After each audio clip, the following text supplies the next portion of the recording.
várias decisões, está havendo uma aproximação desse bloco econômico? Existe uma nova lógica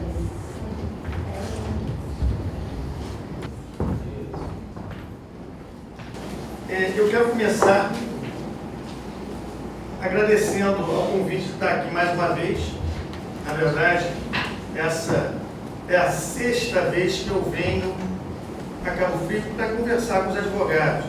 Primeira vez em 2002, quando nós falávamos sobre mudança do Código Civil, e depois, com o advento do CPC, essa é a 4ª vez que eu venho aqui. Então, quero dirigir a mesa na pessoa da doutora Tânia Maria Velasco para agradecer o convite, conselheira aqui da sucessão, e levar ao meu queridíssimo amigo Azenhauer um abraço fraterno, e todas as vezes que aqui estou, sempre é ele que nos recebe aqui desde aquela época.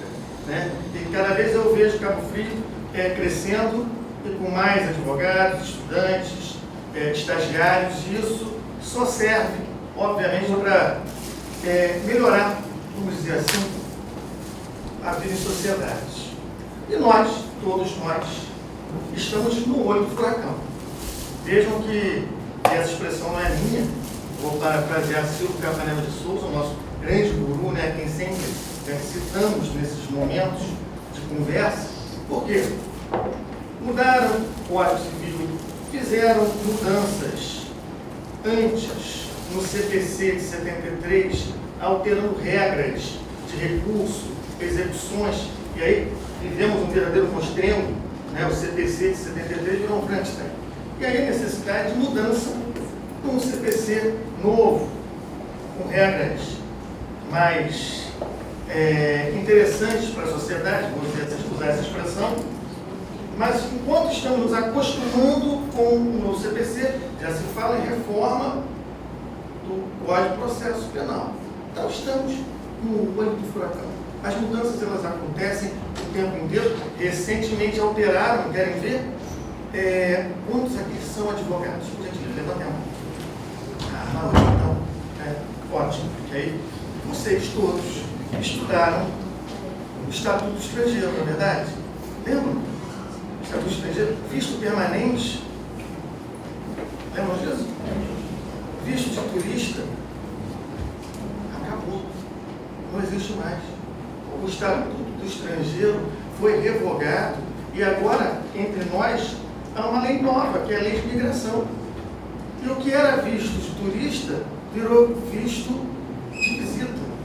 E o que era visto permanente se enquadrou dentro do visto temporário. Só para demonstrar como estamos no olho do furacão. E se não acompanharmos as mudanças, ficamos totalmente ultrapassados.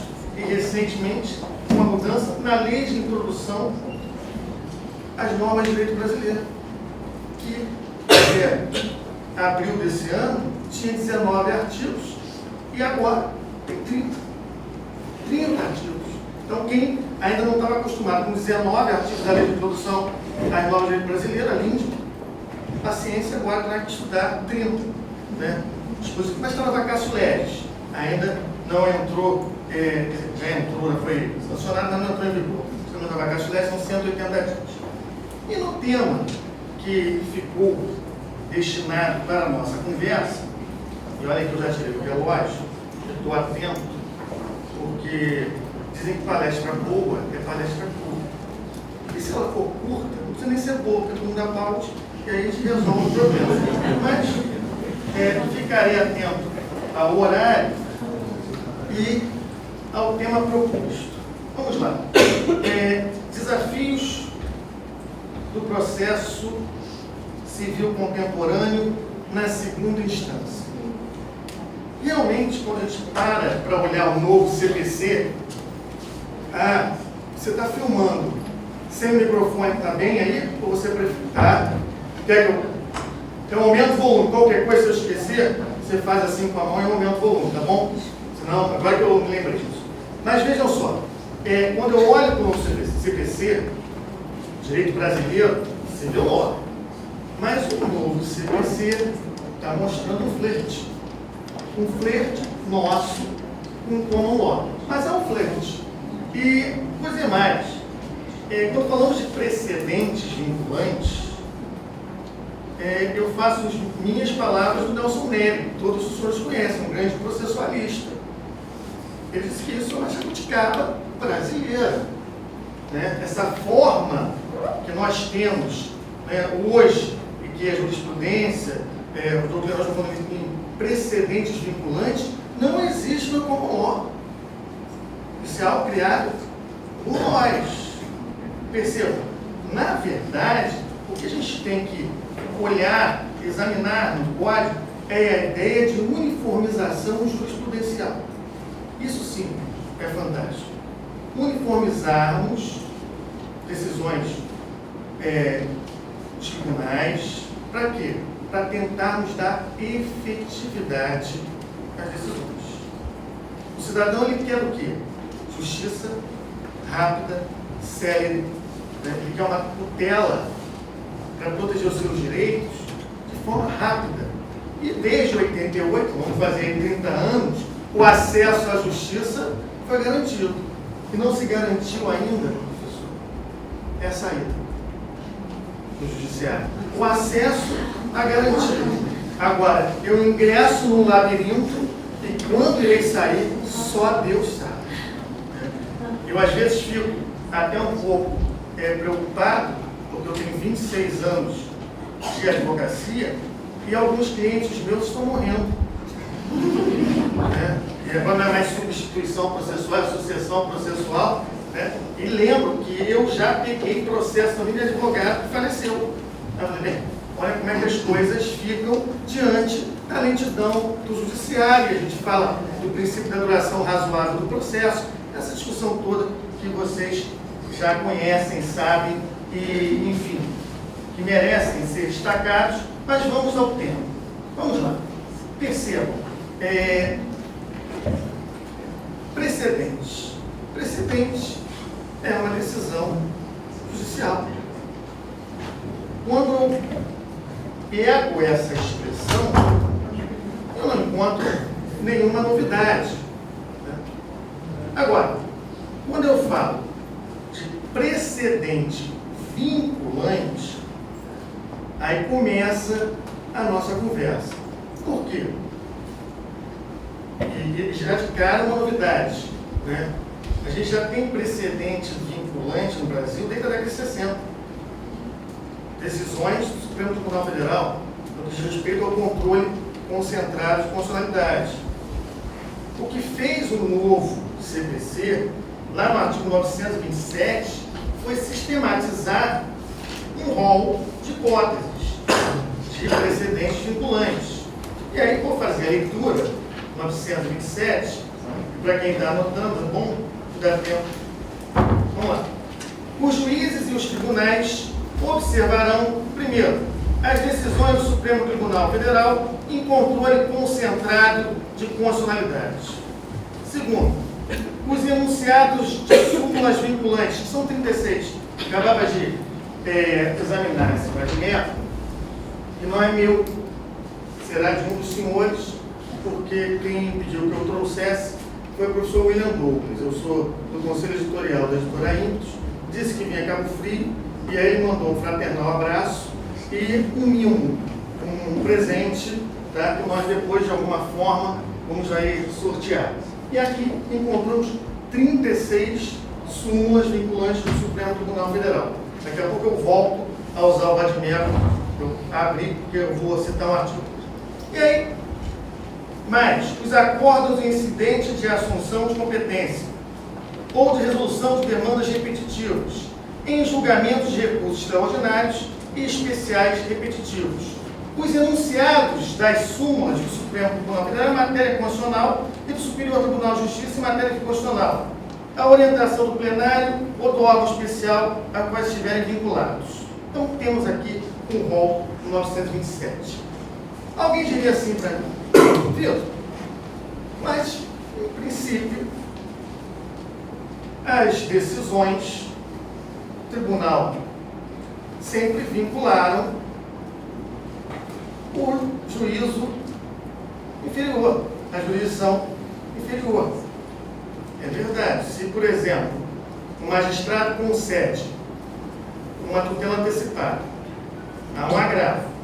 E aí o tribunal, obviamente, acolhe as razões lá do agravo, dá provimento, e aí o que o magistrado tem que fazer? Não mais determinar o cumprimento da sua decisão antecipada. Ele está vinculado, mas vinculado onde? No processo. A vinculação é ali, dentro do feito. Isso existe, nós sabemos. O que acontece é quando nós nos referimos à vinculação erga omnes ou contrapartes. Essa é que é a grande questão e que merece destaque nessa nossa conversa. Percebam, hoje, o advogado, quando ele prepara um inicial, ele precisa, por óbvio, coletar as questões de fato do seu cliente. É isso que a gente faz, né? A gente ouve a história e, particularmente, eu peço para ele escrever. Eu cheguei a um momento que eu falo assim, senhor, por gentileza, prepare um relatório. Me conte qual é o seu problema. Porque eu guardo aquilo o resto da minha vida na pasta. Se lá na frente, pensar, não foi isso que eu pedi, aliás, vivi isso hoje. Eu demandei a Fundação Getúlio Vargas há alguns anos. Obviamente que o nosso trabalho, ele é de meio, não é de resultado. Usei da técnica que podia usar, recorri, mas ao final não tive êxito. E aí, meus clientes terão que pagar a sucumbência do advogado FGV. Aí uma das autoras, era um consórcio facultativo, mas uma delas, doutor, eu não sabia que eu ia pagar sucumbência se perdesse. Eu falei, está no contrato, eu pedi o seu de acordo e agora só resta pagar. Então, percebam como a gente deve documentar isso tudo para evitar problema onde? No futuro. E eu tenho a pasta dela com os dados. Então, com os dados, o que eu faço? Eu, obviamente, busco. Já não existe a fundamentação jurídica. Eu preparo a minha inicial com base em artigo 319 do Código de Processo Civil, mas tenho a obrigação de inicial. Já não existe de taxa judiciária precedente contrário, é difícil não ter despacho com complementação. Por quê? Imagina, vocês conseguem lá na inicial, geralmente vem complementos de taxa judiciária, e a gente acaba com greve, que é horroroso, vem uma poste para preencher aquilo, aí é difícil não ter despacho de complementação. Vocês conseguem isso? Geralmente vem complementos múltiplos, e a gente acaba complementando. Bem, aí os juízes, o homem de praia, o preto lá na casa da cliente, tese autoral, processo, feliz da vida que ele dá um processo. E diz assim, existe um artigo no Código de Processo, tem, acho que é o 332, precedente, parágrafo 2º, se não me engano, contrário, que diz o seguinte, a tese autoral, vamos aí, e ele fica feliz da vida que ele quer se livrar do processo. Parágrafo 2º. Existe um artigo no Código de Processo Civil, que é o 332, parágrafo 2º, se não me engano, que diz o seguinte, vamos aí, 332, parágrafo 2º. O óculos, eu não sei se eu leio melhor, com ou sem, mas... O juiz poderá julgar liminarmente improcedente o pedido quando o pedido contrariar enunciado de súmula do Supremo Tribunal Federal ou do Superior Tribunal de Justiça, acórdão proferido pelo Superior Tribunal Federal, pelo Supremo Tribunal Federal, Superior Tribunal de Justiça, em julgamento de recursos repetitivos, entendimento firmado em incidente de resolução de demandas repetitivas ou de assunção de competência, enunciado de súmula de Tribunal de Justiça sobre o direito local. Então, percebam que aqui eu tenho a reprodução do artigo 927. E ele, então, poderia, liminarmente, indeferir o meu pedido. Poderia, mas não pode. Na verdade, não pode, porque o próprio Código veda o quê? A decisão surpresa. Artigo 9, artigo 10, e aí, pelo artigo 10, ele deve o quê? Motivar a sua decisão interlocutória nesse momento, é uma decisão interlocutória, dizendo, olha, existe um precedente vinculante e estou tendencioso a liminarmente julgar improcedentes, todavia, em razão da vedação à decisão surpresa, com base lá no artigo 10, determino a intimação da parte autora para que se manifeste. E é aqui, vamos à leitura apenas. Eu gosto de fazer a leitura o tempo inteiro. O juiz não pode decidir em grau algum de jurisdição com base em fundamento a respeito do qual não se tenha dado às partes oportunidade de se manifestar, ainda que se trate de matéria sobre o qual deva decidir de ofício. Nem prescrição, nem decadência, hoje o juiz pode, obviamente, declarar sem ouvir a parte, sob pena de decisão o quê? Surpresa, que será anulada pelo tribunal. Bem, neste momento, eu, advogado da parte autora, o que eu terei que fazer? A distinção. O direito inglês distingue. Eu terei que demonstrar para aquele magistrado que o meu caso, ele até é semelhante, mas não é idêntico daquele que o precedente vinculante tratou. E aí, como ele não é idêntico, aquele precedente não pode ser aplicado. Só que, nesse momento, a gente para, olha como o law, e aí percebe uma coisa. O common law, eu já tenho a tradição de usar e secular decisões anteriores, reiteradas aí em costumes. E aí eu tenho toda uma visão retrospectiva dos precedentes vinculantes. Aqui no Brasil, o que está acontecendo é que a gente tem visto precedente vinculante uma visão futura. Você pode ter uma decisão, um precedente vinculante de um único caso se aplicando à sociedade como um todo. Então nós vamos precisar amadurecer essa questão. E aí eu tenho que fazer a distinção, ou até mesmo a superação, o overruling, que também vem do direito da common law. Mas vou falar daqui a pouco sobre a superação. Mas vamos lá, distinção. O que eu vou ter que fazer? Eu vou ter que pegar o precedente, e precedente, agora minha culpa, não é aquela pesquisa que os advogados fazem no Google lendo só emenda.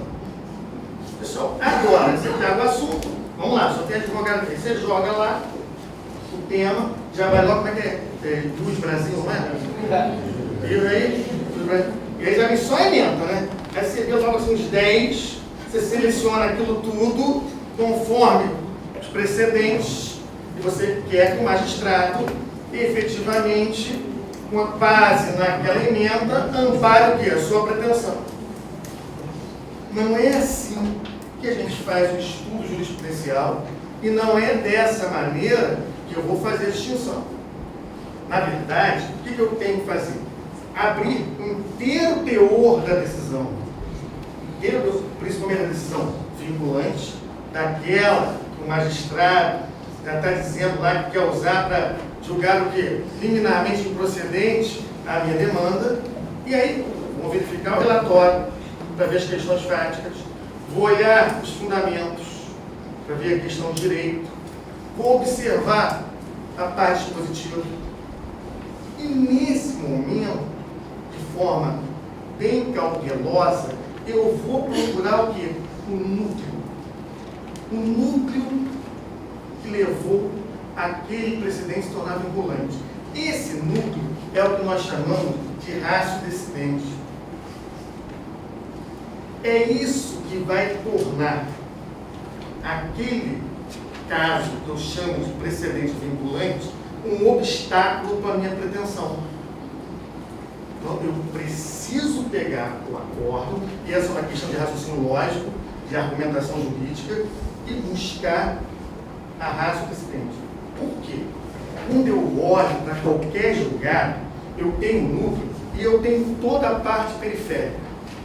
Tem tipo de perfumaria que o magistrado coloca no seu voto, mas que efetivamente não atinge o núcleo da decisão. Aí isso tem um nome, obter dictum. É quando ele trata de um tema, mas en passant ele cita um outro assunto. Olha, eu afasto o obter dictum, aquilo que é só uma passagem argumentativa do magistrado, e vou aonde? Vou ao núcleo da decisão para verificar se realmente existe uma identidade entre o pleito e o precedente vinculante ou não. É isso que a gente chama de distinção. Agora, pode ser que o caso não envolva a distinção. Pode ser que realmente aquilo que eu estou postulando esteja dentro do núcleo do precedente vinculante. Mas eu estou diante de uma superação daquele julgado, do overruling. E o que é isso? É mostrar que a sociedade mudou. Mudou em comportamento ético, moral, religioso, político, e aquela decisão não mais pode ser o quê? Aplicada. Só que aí surge um problema seríssimo. Porque eu estou falando de uma demanda em primeiro grau, aqui em Cabo Frio. E naquela demanda eu tenho, Luiz, um precedente vinculante que eu entendo está superado. A gente conversava sobre isso. Não há ainda nenhuma decisão nesse caso, mas somos nós, advogados, que mudamos todo o entendimento jurisprudencial desse país. Então, nós temos que começar a criar essas teses. Mas eu pegava aqui, quando falava de overruling, separei só um pedacinho. Eu sou meio desorganizado com as minhas anotações, mas eu quero que elas. Aí vem assim, olha só. Nos países de tradição do common law, o overruling é realizado por uma corte superior em relação a um precedente seu ou das cortes inferiores. Então, na common law, e quem diz isso é o Ataíde Júnior. Na common law, não é o juiz de primeira instância que vai verificar se o overruling ocorreu ou não naquele caso. Eu vou ter que levar essa questão a uma instância superior.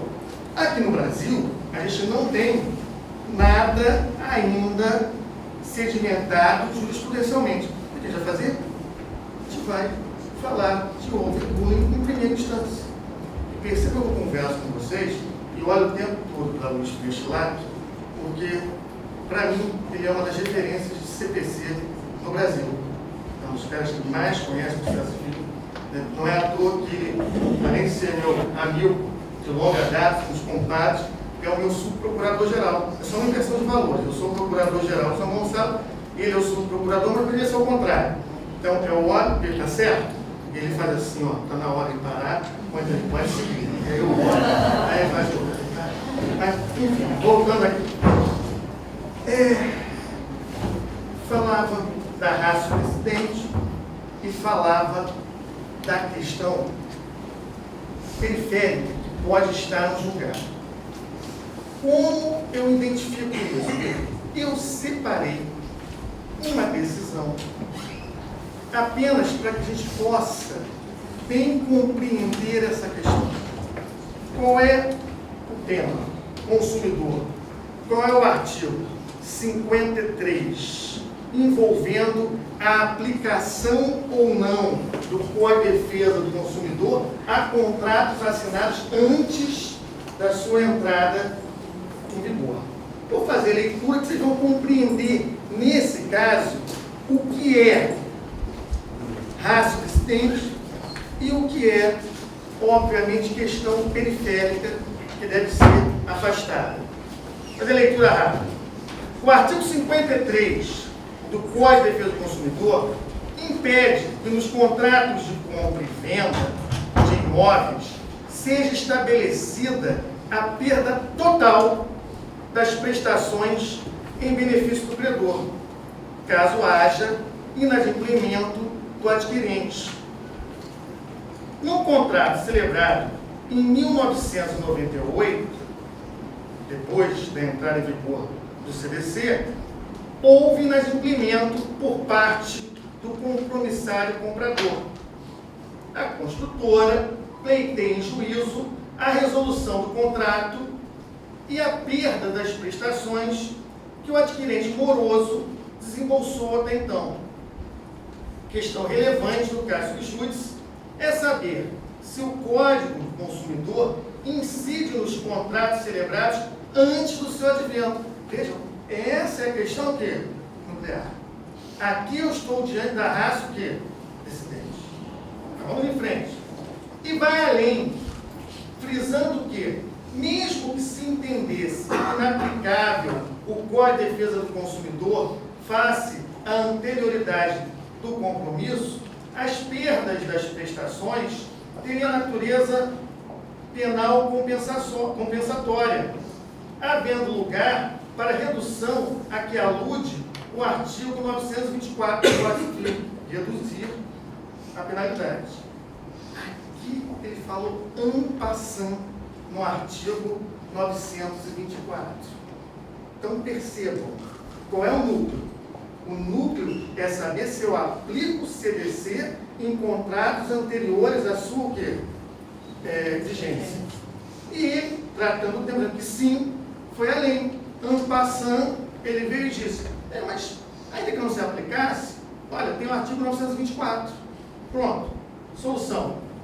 A aplicabilidade do artigo 924 foi afirmada de passagem, apenas para enriquecer a fundamentação e demonstrar que, ainda que não se aplicasse o Código de Defesa do Consumidor, estaria afastada a possibilidade da perda integral das prestações. Seria um obter dictum.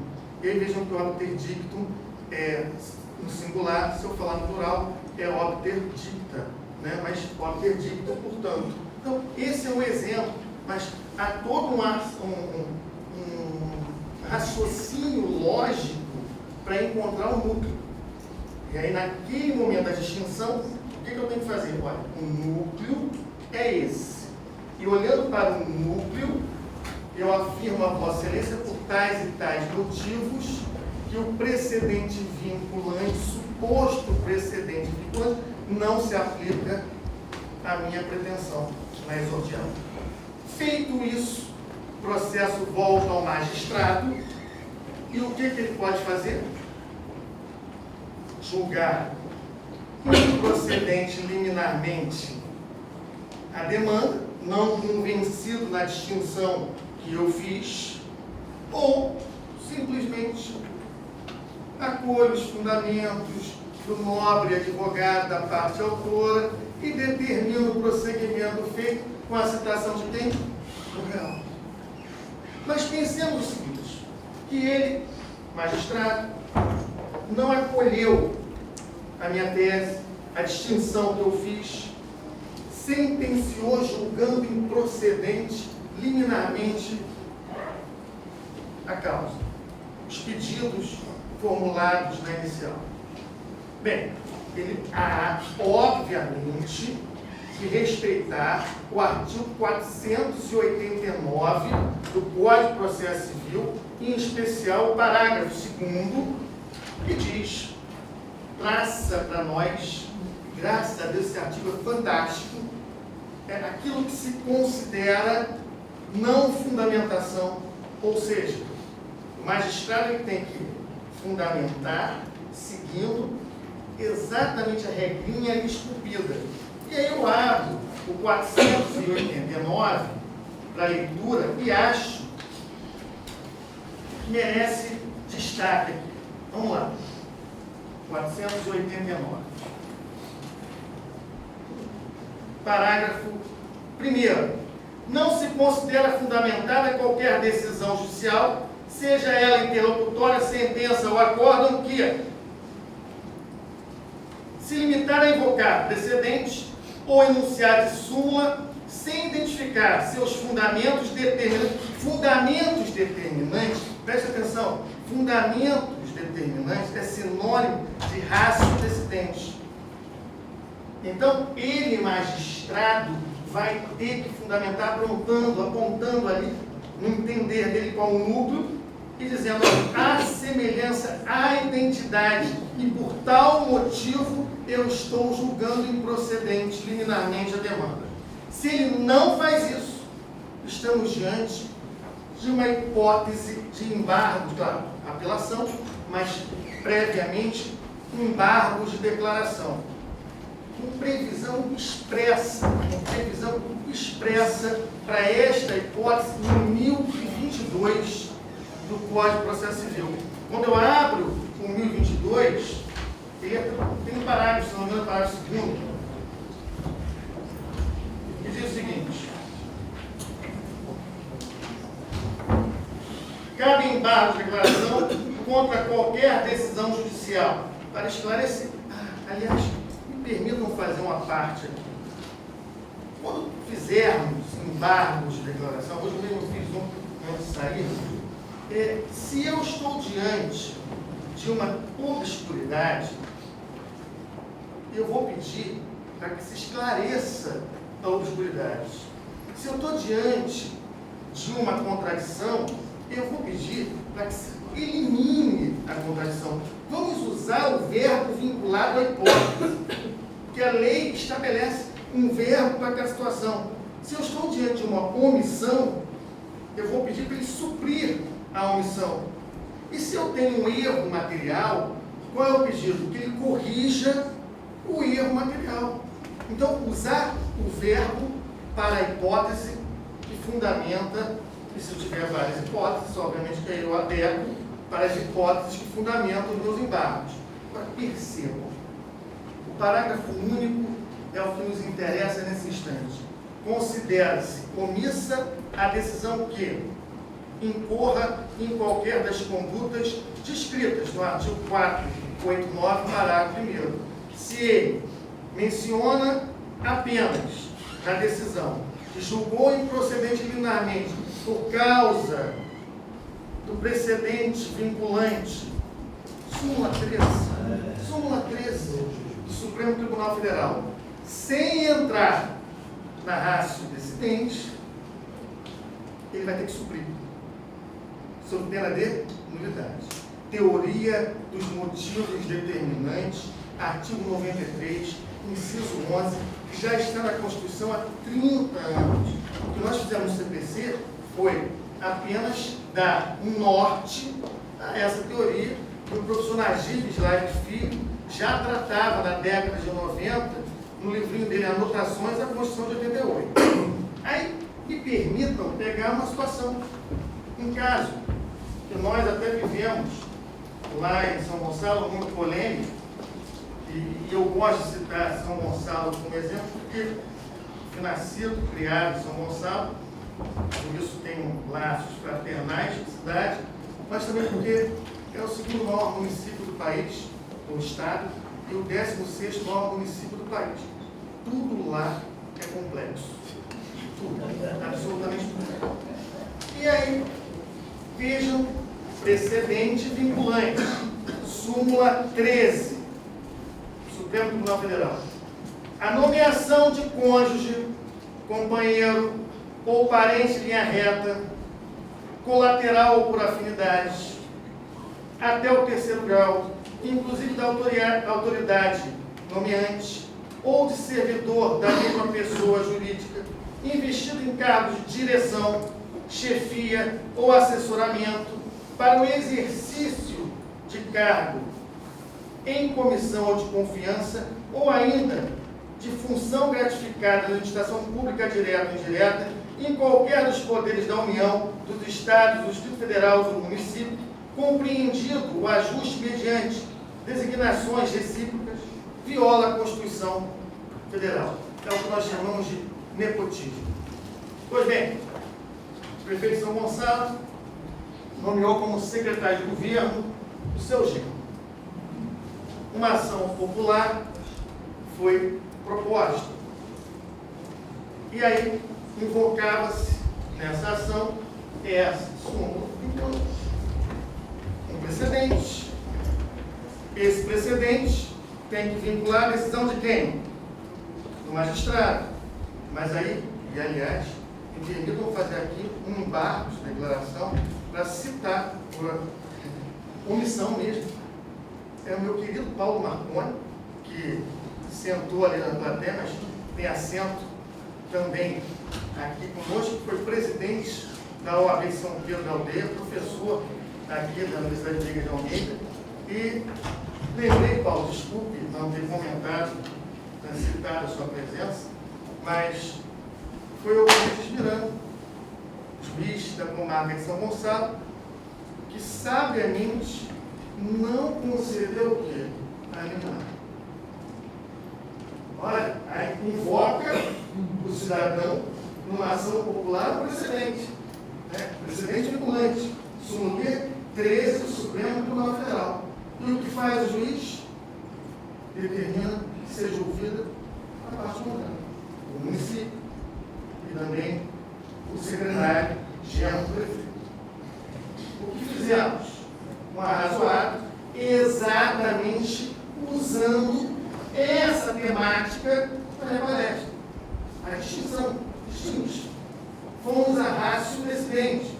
Pegamos vários casos do Supremo Tribunal Federal, citamos dos 11 ministros, 8 ministros supremos, que dizem o seguinte: se o cargo é de agente político, secretário de Estado, ministro de Estado, secretário municipal, não há nepotismo, principalmente se aquele que é nomeado para tal cargo tem competência técnica.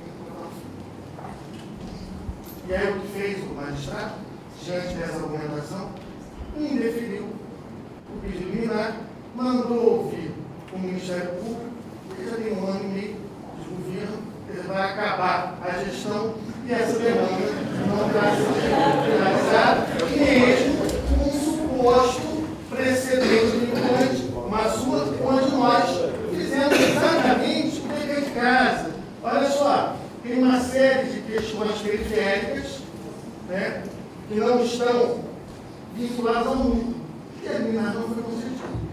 É onde eu digo a vocês que esse flerte com o ó nos permite usar da argumentação lógica o tempo inteiro.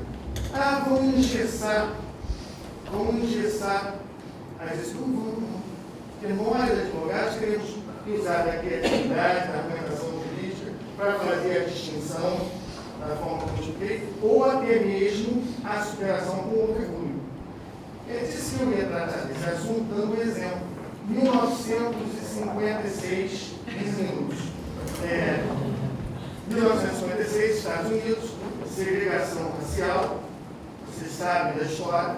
A América do Norte tinha decisão da Suprema Corte permitir vagão só para negros, banheiro só para negros, bebedouro só para negros, escola só para negros.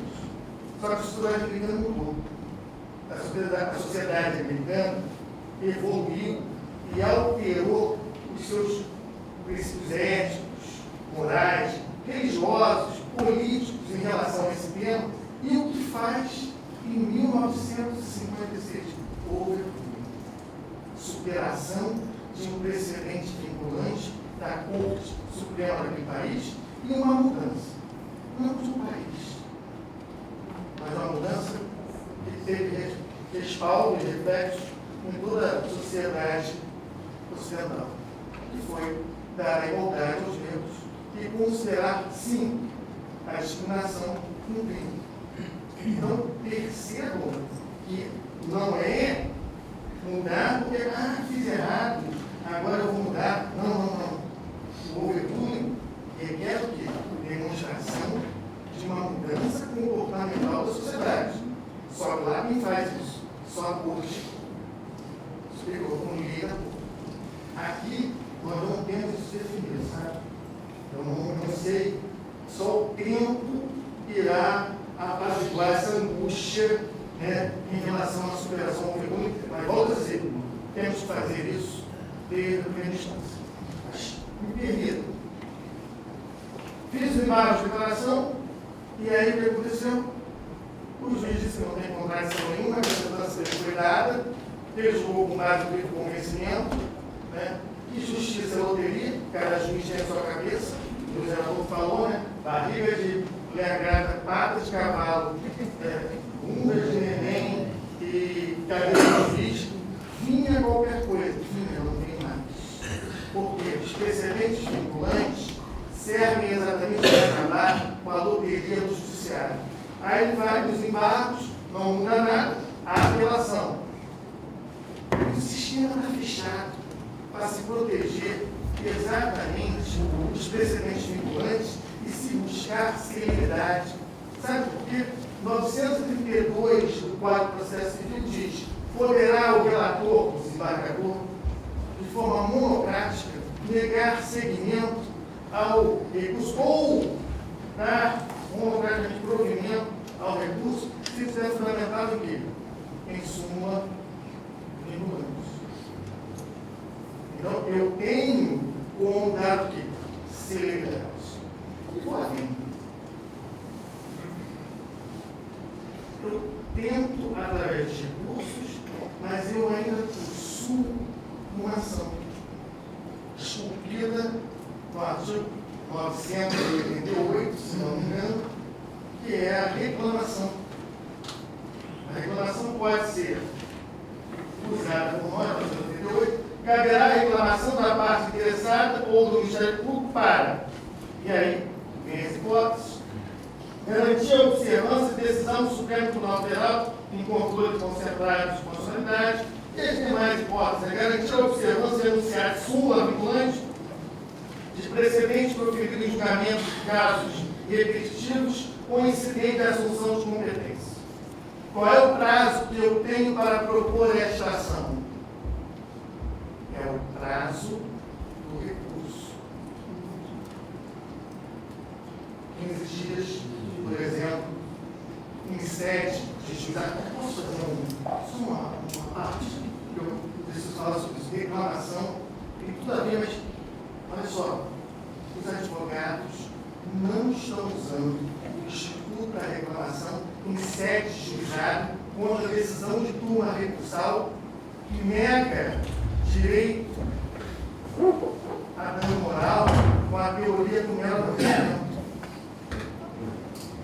Quando eu postulo dano moral, perco em primeira instância, recurso nominado, turma recursal, e a turma recursal mantém, dizendo que mero aborrecimento, olha, 75 do Tribunal de Justiça, mero aborrecimento não é indenizável, eu, no prazo de 15 dias, que é o prazo para a interposição de recurso extraordinário, então não cabe recurso especial, mas extraordinário cabe.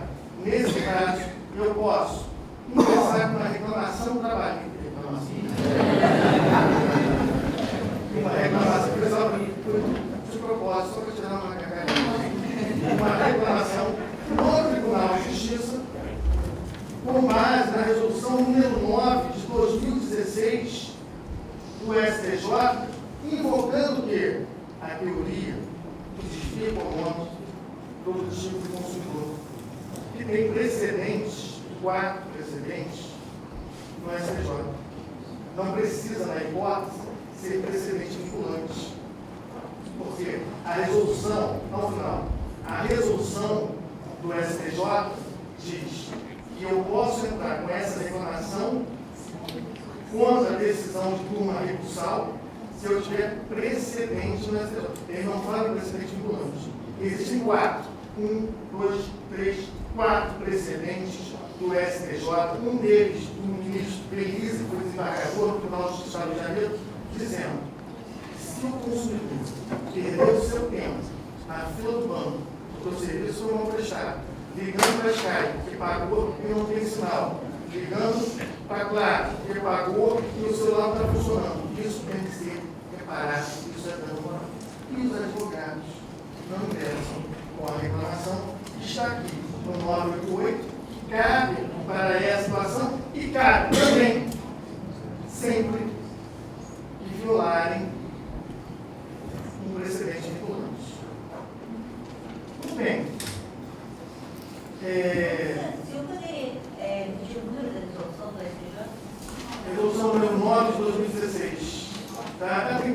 tipos, é pequenininha, e aí é de fácil utilização.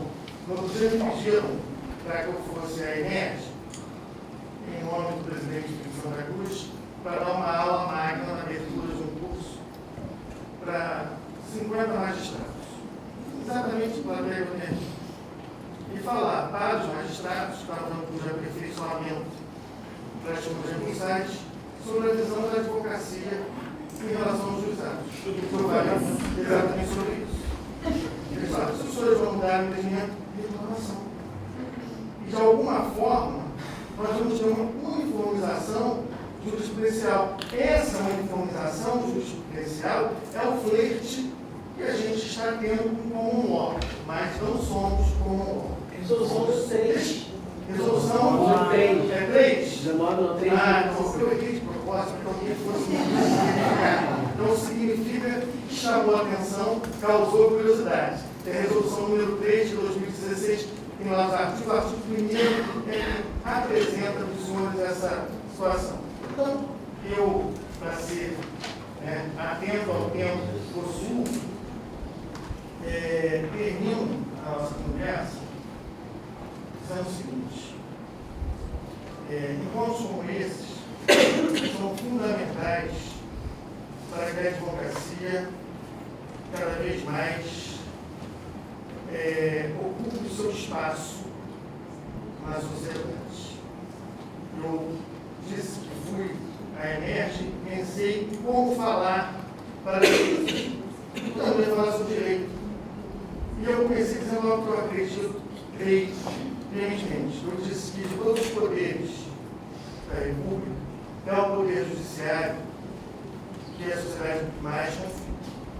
Dos 3 poderes, o judiciário ainda é o poder que a sociedade mais confia. É nele que cada cidadão leva, em última instância, o seu pleito para buscar uma proteção, a que é o judicial do Estado. Só que o elo entre o cidadão e a magistratura na busca desses sonhos de justiça é o advogado. Somos nós, única profissão mencionada expressamente no texto constitucional, artigo 133, que temos um munus público de mudar a história desse país. Os advogados salvaram a humanidade. Há um livro recente do Castro Neves que vale a pena ser lido, como os advogados salvaram a humanidade. Somos nós que temos que, com encontros sempre de aprimoramento, melhorar a nossa advocacia. Advogado fala nos autos, advogado fala peticionando com base em lei, doutrina, jurisprudência, urbanidade, não é gritando, não é fazendo manifestação, não é usando palavras chulas. O advogado se impõe e ocupa o seu papel se ele aprimorar o tempo inteiro o seu conhecimento. E vocês hoje estão de parabéns por estarem aqui e não em qualquer outro lugar, nesse momento, para me ouvir. E agradeço a paciência de todos.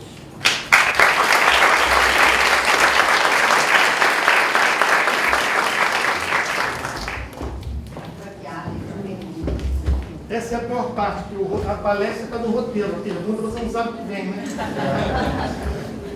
Se eu não souber, eu passo para o Luiz, ou para a professora Tânia.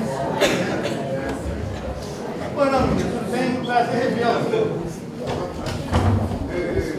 Recentemente, uma reclamação contra a decisão do Conselho Recursal, eu fui surpreendido pelo STJ com a seguinte decisão, que não vale a paradigma de RESP, só de recurso, agora de recurso repetitivo. O que está dizendo é que o STJ tem um posicionamento que tem que ser paradigma, decisão de recurso repetitivo. Para reclamação. Para reclamação. Contra a decisão do Conselho Só Recursal.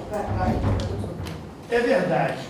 E nós não temos ainda uma decisão repetitiva em relação à teoria do desvio econômico produtivo. Mas quando é que a gente vai ter? À medida que a gente for levando essa tese para os tribunais, e isso não se resolverá em um dia, nem em um ano, Mas porque o advogado, ele morre tentando, mas não desiste. Então nós temos que o tempo inteiro lutar. E em um momento nós vamos chegar lá com demandas repetitivas aí, tá ok? Só uma provocação, na verdade, uma complementação, na verdade. Tende o TJ a não receber, ele menciona que não é cabível a reclamação em sede de juizado, com base nessa resolução do STJ. É o padrão. Pode estar, mesmo baseado no recurso especial repetitivo, eles alegam que não existe, não há cabimento, mesmo configurando nessa hipótese específica. O recomendável, eu não tenho que enfrentar toda aquela via antes de você interpor especial, uma grave interna, embargar muitas das vezes, é recomendável que se provoque direto no STJ. Existe como você fazer isso com base no próprio CPC, no 988. Sim. Então você às vezes perde muito tempo se provocar via TJ. De recomendação prática. Claro. Eu entrei com 6 ou 7 no ano passado, Não deveria. baseados em repetitivo, e eles estão cumprindo. É recomendável, no caso, ir diretamente ao STJ. Aí se... A resolução 3 fala exatamente isso. É porque a resolução número 3 diz que das decisões de turma recursais, a reclamação será dirigida a câmaras do Tribunal de Justiça Estadual. Então, eles não receberão a reclamação lá. Não, mas estão recebendo. Justamente porque não recebem aqui. Porque uma hipótese é não Está previsto. fundamentando numa violação do tribunal local ao não receber a reclamação. É aquilo que eu falei, a construção da advocacia. Estão admitindo lá? Se você, eu já vi recentemente, diretamente no STJ, com base no recursal. Entendi. Mesmo contrário à resolução deles. Porque, na verdade, a lei permite, só que a lei, em tese, é um pouco mais restrita, porque na resolução amplia para o juizado, como caso especial. Eu vou contar uma coisa para você. Né? Essa resolução número 3 de 2016, ela, na verdade, ela é inconstitucional, que ninguém declarou ainda. Porque o tribunal criou, o STJ, criou uma competência para o TJ que não poderia criar. Competência para o tribunal, ela é criada por lei e não por resolução. E aí o STJ, por resolução, criou competência para o Tribunal Estadual. Só que ninguém arguiu a inconstitucionalidade ainda. Se não arguiu, o que a gente faz? Faz uso da resolução. Mas é interessante, talvez entrar com a reclamação direto no STJ, com o preliminar, dizendo que a resolução ela é inconstitucional, porque cria uma atribuição para o Tribunal Estadual que não poderia criar a não ser por lei. E aí tentar ver se o STJ recebe a reclamação. O bom disso, hoje, é que se faz tudo de forma eletrônica. Sim. Eu, quando comecei a advogar, o primeiro caso que eu tive, eu estou contando e não é mentira, eu entrei no escritório, primeira petição que eu tive para protocolar, Supremo Tribunal Federal. Comecei a estagiar, o escritório do Suaí com o pai, e aí ele falou assim: meu filho, olha, você tem uma petição protocolar? Eu falei: pô, não, vou protocolar. Em Brasília, estou te pedindo passagem para que você possa ir lá, protocolar. Tinha 18 anos, o máximo que eu tinha feito de viagem era atravessar a ponte de Niterói. Aí fui para casa feliz da vida, vou a Brasília, falei com minha mãe: não vai não. Olha só, você foi para lá para ser estagiário, não para ficar andando de avião para cima e para baixo. Eu vou lá amanhã saber que história é essa. Não vai, foi lá conversar com o dono do escritório. Que história é essa? Se isso era estágio, eu ficar viajando. E ele adorou minha mãe, está aqui, né? Está aqui sentada, e ela não me deixa mentir. E aí eu fiquei no escritório, talvez até porque ela acabou interferindo, que mãe é mãe, né? Virei sócio do escritório. Depois, com a morte do Suaí com o pai, eu herdei o escritório, as causas, né, na área internacional. Então a vida funciona dessa maneira. Hoje a gente pode fazer a reclamação de casa, né? Processo eletrônico, então muito mais fácil. A mãe da gente não reclama. Mas a compreenda a piada Isso é uma reclamação efetiva. Eficaz. Se ele fosse ganhar para viajar, tudo bem, mas não foi para viajar, foi ficar em terra. Depois da preparação, a gente foi ficar. Verdadeira jurídica será Porque o TJ do Rio, ele defere, pode mesmo ter. Não é só a reclamação. Eles odeiam. Vocês já entraram com recurso extraordinário aqui? Alguém já teve um recurso extraordinário admitido aqui nessa sala? Admitido? Admitido. Depois do agravo e IRS, sim. Ah, não, aí. Tudo bem. Mas, Mas fica, você, às vezes, você numa causa de juizado, você nem é tão remunerado, você é a ponto de ter que fazer tudo isso. Você iria ter uma reclamação, depois da reclamação você ia desembargar, agravo interno, fazer um recurso especial, aí depois tem aquela fase de admissibilidade, quando entra no tribunal, ou seja, uma saga. Nem todo mundo vai poder fazer isso, isso aí. é por isso. Qual é o seu nome? André. Vandré. É por isso que a ordem tem que tomar a frente dessas situações. Né? Existe uma comissão, que é a Comissão de Juizados Especiais Cíveis, que foi criada recentemente na capital. Eu sou o vice-presidente, o Luiz é membro ativo da comissão, e nós iremos em breve conversar com o corregedor-geral, que foi do 5º Constitucional, para tratar não só dessa questão, mas também de uma outra questão sensível. Sabe qual? O princípio da conveniência usada em sede de juizado para não aplicar o CPC na possibilidade de intimação do advogado para complementar custas em recurso nominado. Isso é um absurdo. Porque a única explicação de não se permitir a intimação do advogado para complementar custas é a aplicação do princípio da conveniência. O que é conveniente do CPC, a magistratura aplica. O que não é conveniente, não se aplica. Esse tema será levado lá. E uma outra questão só para terminar, que você acabou de comentar, que é a instância, causa de menor complexidade, o advogado ganha no êxito, não é assim que a gente faz? A gente já está ganhando no êxito. Está advogando há 2 anos, 3 anos. Não levou nada ainda para casa. Aí você perdeu, tomou recurso. Vou fazer reclamação, não vou nada. Você avisa para o cliente, olha, perdemos. Não é assim que funciona? Por quê? Toma recursal, está lá no Rio, você tem que ir lá sustentar, dá 2 horas para ir até lá, não tem esse problema todo? Aí o custo, o cliente não quer pagar, pois bem. É o planejamento, foi falado para Aí, uma das nossas lutas é que se reestruture no Rio de Janeiro aquilo que já existe em Minas, em São Paulo, que são as turmas recursais regionais. Que se tem na região dos lagos uma turma recursal para atender os advogados da região dos lagos, que seja em São Pedro da Aldeia. E aí você não leva 2 horas e meia até o Rio para ir, 2 horas para voltar. Até porque hoje, inclusive saiu na última publicação dessa revista a respeito de uma vitória da prerrogativa, de que os advogados, para fazer sustentação oral, poderiam ir lá fazer uma pauta com 48 horas de antecedência. Quer dizer, nós do interior, chegamos lá, a gente tem que chegar lá 8 horas da manhã, esperar abrir para entrar na pauta na 4ª, 5ª folha. Quer dizer, a gente acaba sendo prejudicado. E a nossa luta é pela criação de turma recursal regional. E olha, Cabo Frio não está longe demais do Rio de Janeiro, não. Nem é cidade interior. Está no interior, mas não é mais cidade interior. Né? Querem ver Bom Jesus de Itabapoana, Paraty. O presidente Bom Jesus de Itabapoana, quando tem uma sustentação oral em turma recursal, ele pega o ônibus lá em Paraty, meia-noite, chega na rodoviária do Rio 6, pega o VLT, vai para perto do tribunal, toma um café e espera que eles abrem às 9. Aí ele entra às 9 horas, coloca o nome dele na pauta de preferência, sustenta lá para 1 hora da tarde, aí sai para almoçar, aí volta para a rodoviária para pegar o ônibus, só tem às 5 da noite. E ele chega quase meia-noite, 24 horas para sustentar 5 minutos uma causa de menor complexidade no Rio de Janeiro, onde você vai só receber no êxito. Isso é uma maldade com a advocacia. Então, o caminho são as turmas recursais regionais ou permitir que, através da OAB, você faça a sua sustentação por videoconferência. No CPC, acho que tem previsão. Tem previsão. Então, essa é a nossa discussão junto ao tribunal. Olha só, não sei se a gente vai conseguir agora, mas a gente vai lutar até o fim. Entendeu?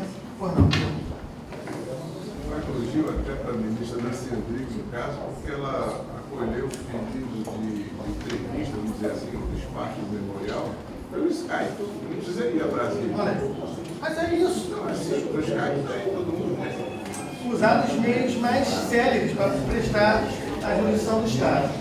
Bem, obrigado. Mais alguma pergunta? Terceiro painel.